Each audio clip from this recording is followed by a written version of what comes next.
And greetings, dear viewers. Who do we have in the chat? We have Jens, well, saying hello, everybody. Well, hello, Jens. I hope you are doing absolutely fabulous. Sorry about the delayed start. I was running a bit late to getting ready today, but here we are. I'm still expecting Mr. Nozzle to show up.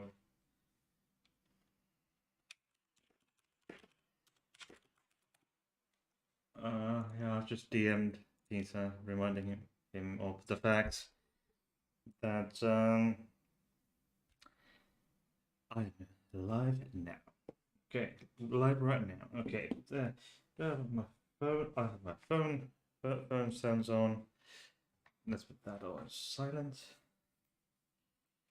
Okay, so how are you, Jens? Okay, so the Swedish competition. We all know that I have wonderful, wonderful co-hosts with me.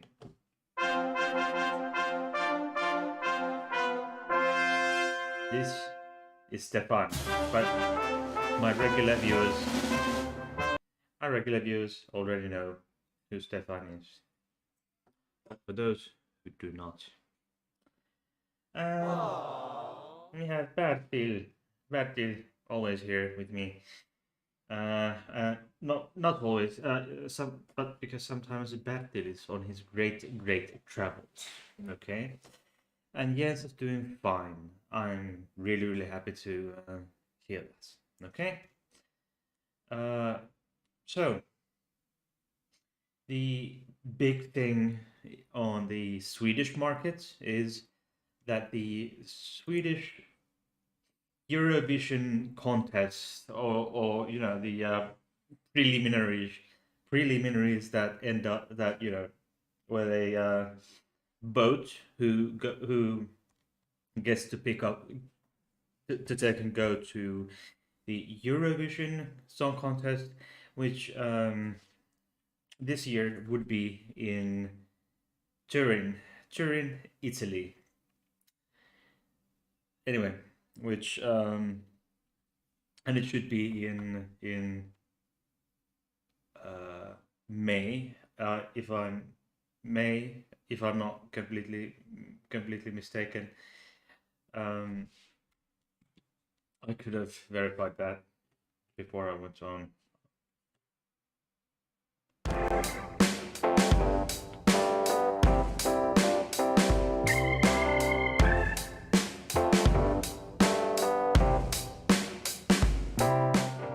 Yes, starting 10 p.m. on Tuesday, May 10th, ending on Saturday,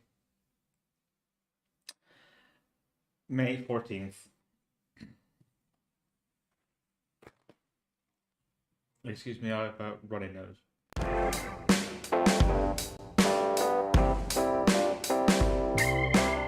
So there we are.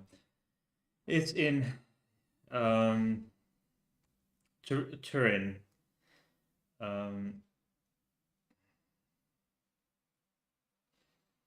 Are you fucking kidding me? There's the wiki page from on the Eurovision for this year. Okay. Oh yeah, non-returning countries. Yes, because the Finnish wiki page on Eurovision 2022 had the verb used in that particular contest.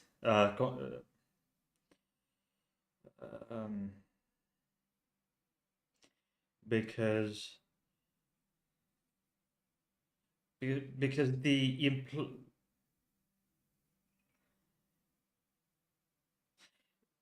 yes, because the Finnish word used in here is that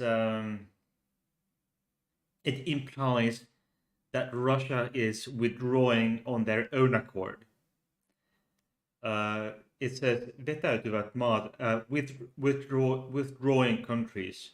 Um, withdrawing countries implies that said that the countries in question are doing so voluntarily. Non-participating countries are, hang on,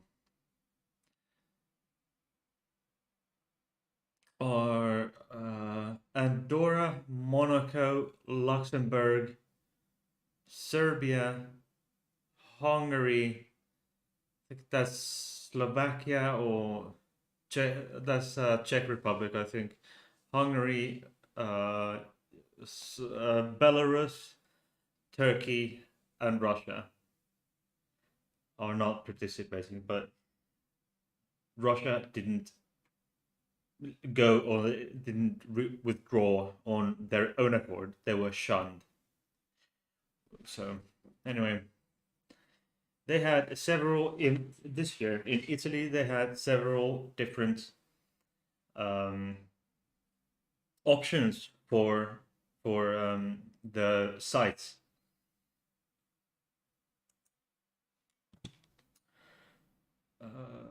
Okay, where do we have it? We have they chose they shortlisted Fiera di Bologna in Bologna, um, and was supported candidacy supported by Legislative Assembly of Emilia Romagna.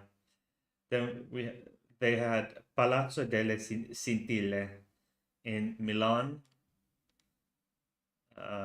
supported by regional government of Lombardy. Then they had Vitrifigo Arena in Pesaro, Rimini Fiera in Rimini, and eventually they chose Pala Olimpico in Turin, and that can hold 18,500 people. They had also in two places in presented in bid book. They had Acireale, Alessandria. In addition to these previous few, they had Perpinoro, Florence, Jesolo, Matera, Palazzo Acrede, Rome, Sanremo, Trieste, and Viterbo. Of these, I'm sorry if I butchered those names, but hey. And Sweden is the topic for today. Sweden is in the same pot or the semi-final pot as its pot number 2, where they have Australia, Denmark, Finland, Iceland, Norway, and Sweden. Uh, the Finnish entry to the Eurovision Song Contest in 2022 is just absolutely horrible. Please do not go and watch it. It's just horrendous. Okay. The official music video, okay, but it's really heavily. Well, the sound has experienced some heavy post production because the singer just cannot sing, just cannot. Okay. But the Swedish competition Uh, the Finnish competition is Uuden musiikin kilpailu, which means new music competition. The Swedish competition is Melodifestivalen, uh, where a lady called Cornelia Jacobs won with her song "Hold Me Closer." What, yeah, what this competition is very special about is this lady here, Tone, Tone Sekelius, who is the first transgender contestant in this competition. So that is a big deal. Okay, that's a big thing. I think, in my opinion, is big. Yeah, she's a lovely, lovely lady. Uh, she is. Okay, let's get. Oops, like so. Let's get her up on the screen. Like so. Anyway, who is Tune? Excuse me.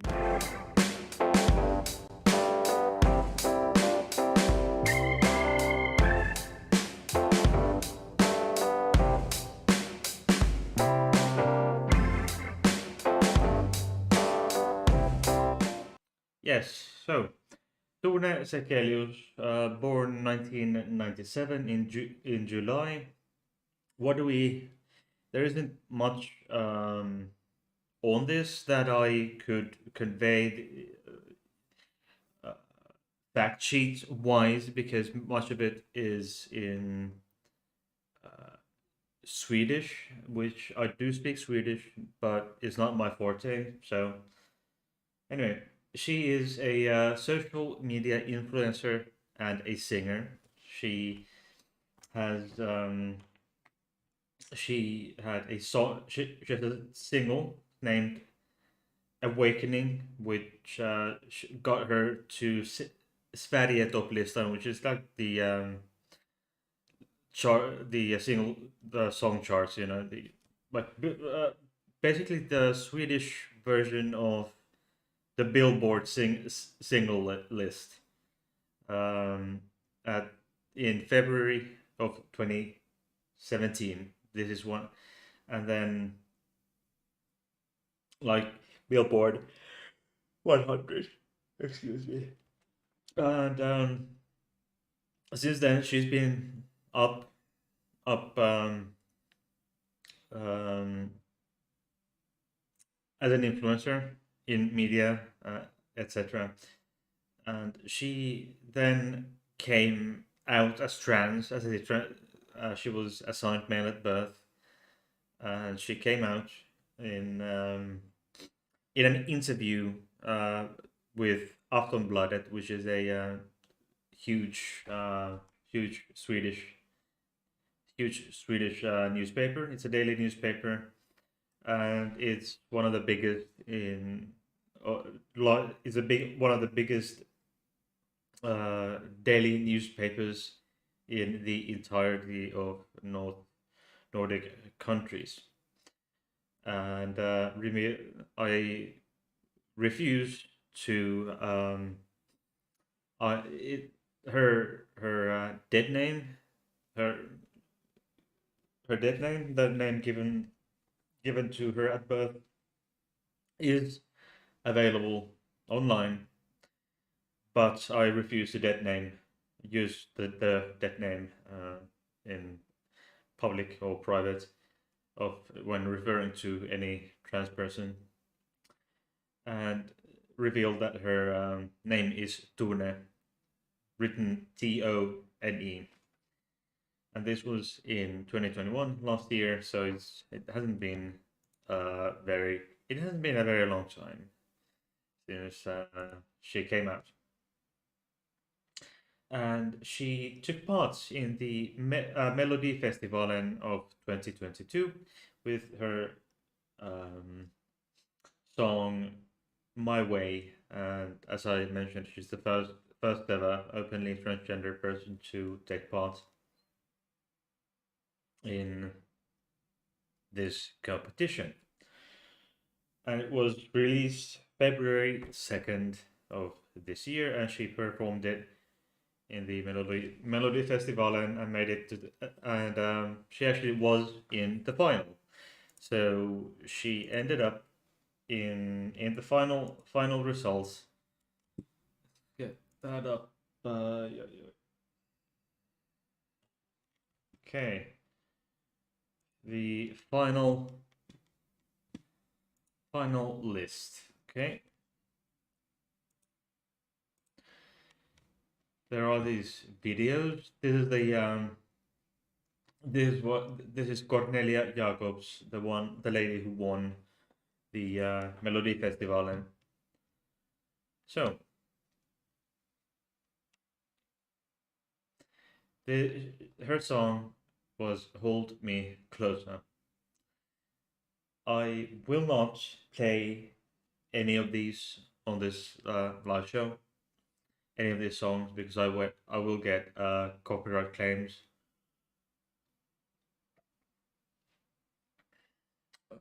I've had copyright claims for less. So then we have, yes, international jury votes. And then where do we have it? The international jury votes, TV votes. Yeah. Okay. Full results. Her position was fifth. Position 5 with 84 points.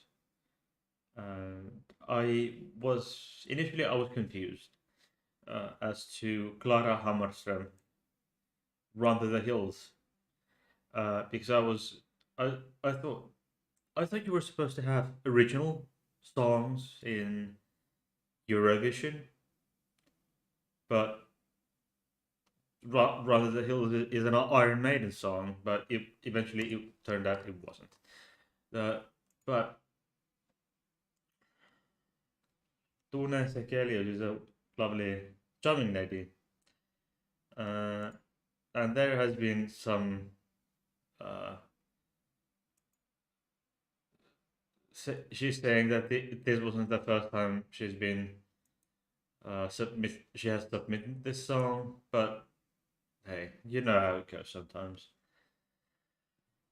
Eurovision has a long history with LGBTQ presentation. We do not. Well, we do know what we do know is that Tone Sekelius is not the first transgender person in Eurovision history, openly transgender person. We have Dana International. Okay.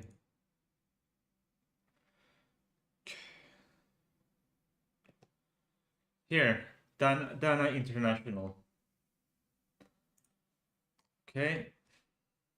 Oi, oi, oi. That's wiki. Sorry. Uh, where? Okay.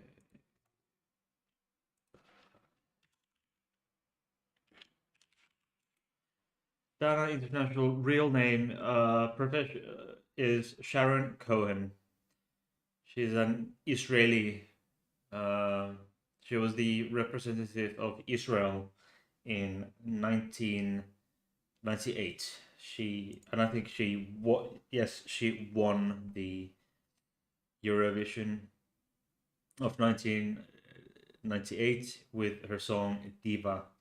That was in Birmingham, and as I understand it, she had to stay in the only hotel in Birmingham which had bulletproof windows, because she was the subject of several death threats. For example, so it's not that easy. The yes, and the 1998 Eurovision was in Birmingham, England, because the UK won the Eurovision Song Contest that year. And it's not the first time. I mean, there have been controversy, uh, and it's not the first time. It's not the first and only time that there has been um, controversy over uh, drag queens performing, say Conchita Wurst and Verka Serduchka as well. I I just love Verka Serduchka. It was so random. Verka Serduchka is so random. And actually, I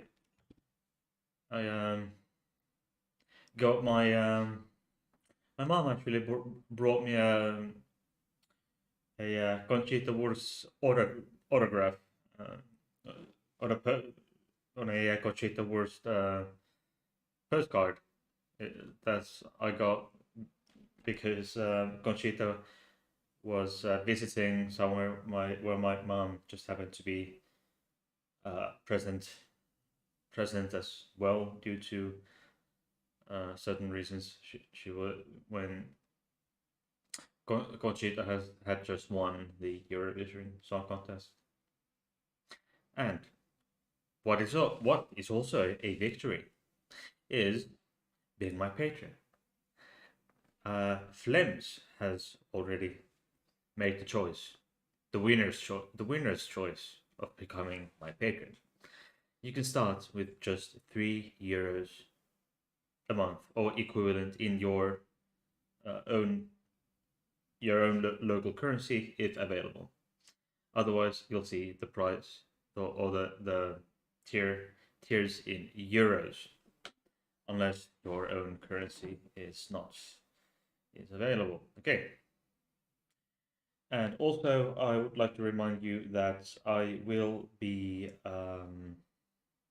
running a charity show with as soon as possible to go and have the relief fund sort of for the Ukrainian people. I will choose a charity, a few charities to. I think I'll choose two charities to go with, and then I'll hold a charity. Then I'll hold a vote, and during the campaign time, all the money that has been donated to me will go directly to this charity. And I will, of course, provide a receipt for the payment. So keep an eye out for that. And links and outside the campaign time, before and after the campaign time, all the donations, all the money that is donated to my Patreon, to my the one-time donations that are donated to my channel's PayPal, to which the link is in the description box, will go to help my channel grow and for me to update and upgrade my gear to give you even more content. But this is something that but trying to get some donations to a charity is one of my a big thing that I hope to trying to get as much as possible to donate to charity. But what I'm I've been thinking about the Finnish Red Cross and UNICEF, and there are a few others that I may consider, but at least the Finnish Red Cross and UNICEF. Uh, Jens, which would you prefer of these two, Finnish Red Cross or UNICEF?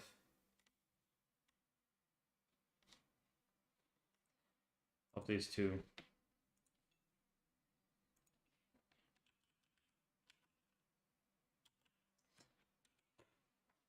the for if you're not familiar, UNICEF is the United Nations Children's Fund. It's a United Nations agency for providing humanitarian and developmental aid to children worldwide. So I've been thinking of UNICEF or Finnish Red Cross. Yes, as Red Cross, the Red Cross could be more direct. Yes, that's probably true. That Red Cross would be more direct, but that's one strong option for me. The Finnish Red Cross. I but I will contemplate on it, and will make a decision based on votes from my dear viewers, of course, and I will find a way to do that. The poll. Anyway, today is a little, I guess, shorter. This was just a peek into the what is going on in with the Eurovision Song Contest, but because there and I will be uh, looking forward to streaming a lot more about at least some more about the Eurovision Song Contest, because as you know, a wider package, because it does have a some LGBTQ, a lot of those aspects uh, in it, and deserves a more thorough look. Not just the news from Sweden. We do not, unfortunately, we do not this year. We do not see the first ever transgender contestant of Musikfestivalen um, go into the actual competition, to the semifinals and possibly finals in the Eurovision Song Contest in Turin, Italy. So I think I'll keep this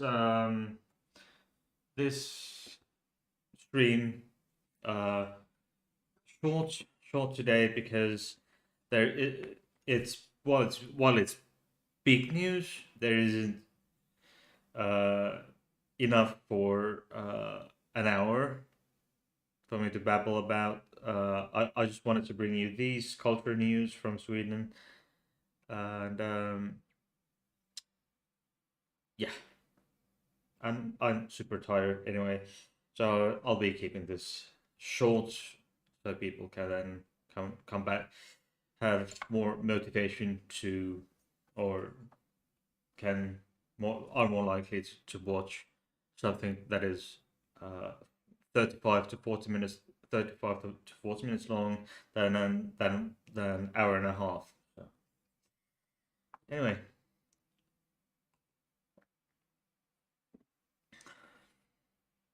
so please check the links in the description box down below. Also, which include the playlist links, Patreon. Patreon is patreon.com/Heidi's Corner. And there's a PayPal link, there's playlists, Discord, email, and comment below. Thumbs up, subscribe, and please share this live stream. This is my co-host Stefan, and this is my co-host Bertil, and I am Heidi, and I will see you on Friday for another episode of Random Friday. See you then.